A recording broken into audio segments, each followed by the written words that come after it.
Ya, bismillahirrahmanirrahim. Assalamualaikum warahmatullahi wabarakatuh. Di video kali ini lanjutan dari video sebelumnya terkait dengan perjalanan karir gua yang mungkin bisa teman-teman ambil hikmahnya atau teman-teman bisa ambil insight ketika mau bekerja di bidang ini gitu. Nah, pekerjaan salah satu yang gua kerjain yang cukup unik ya menurut gua. Kerjaan pertama gua setelah lulus adalah menjadi surveyor pemilu, teman-teman. Jadi waktu itu di tahun 2012, di tahun 2017-an, kalau nggak salah ya 2017, 2016, 2016-an itu lagi panas-panasnya pemilu DKI gitu. Nah, gue baru tahu ternyata ada orang-orang yang bekerja untuk mencatat survei dari hasil pemilu quick count gitu ternyata.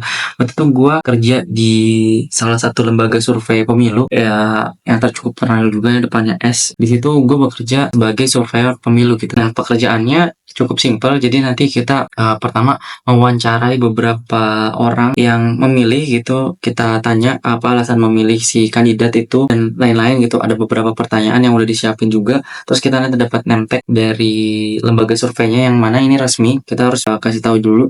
Nanti pas datang ke TPS itu kita ngasih tahu dengan ketua panitianya bahwa kita mengadakan survei yang legal gitu. Jadi ini murni legal dari kayaknya ini bagian dari apa proses demokrasi juga deh. Jadi emang semua orang di TPS atau panitia TPS itu udah mengerti bahwa ada pekerjaan survei pemilu gitu. Nah, awalnya gue dapat pekerjaan ini tuh dari temen gue, yang temen ini dapat dari seniornya gitu.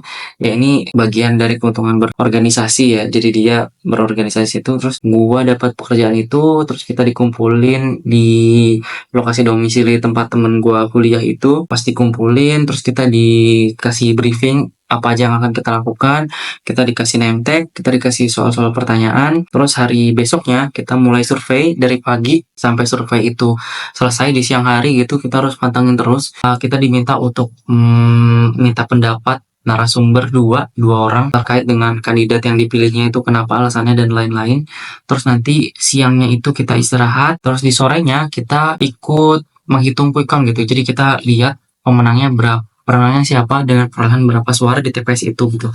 Nah, setelah dari situ sorenya kita kumpul di tempat yang ditentukan, kita ngumpulin hasilnya di map yang tadi dikasih itu dari hasil pertanyaannya atau surveinya, terus fotonya kan ada lembar C1 sama C2 C3 gitu, gue lupa. Habis itu dapat duit deh gitu. Nah, untuk ngelamar sendiri gue nggak tahu karena ini benar murni dari otomotif ya. Mungkin teman-teman kalau misalnya mau jadi surveyor ini daftarnya nggak ada sih, gue nggak tahu daftar di mana gitu. Tapi teman-teman ikut organisasi yang mungkin kayak BEM atau HIMSI gitu ya gitu. Nah, biasanya senior tuh yang aktif organisasi gitu dia dapat tuh channel-channel itu tuh channel-channel untuk dapat uang-uang tambahan gitu, dan itu lumayan sih.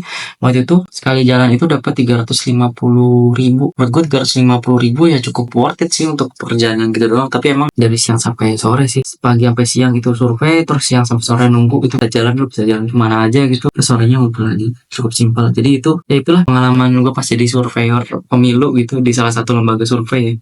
Cukup menyenangkan gitu untuk mengisi waktu luang dan menambah uang jajan. Mudah-mudahan video ini bermanfaat. Silahkan like, share, dan subscribe. Cukup sekian dari gua. Terima kasih. Wassalamualaikum warahmatullahi wabarakatuh.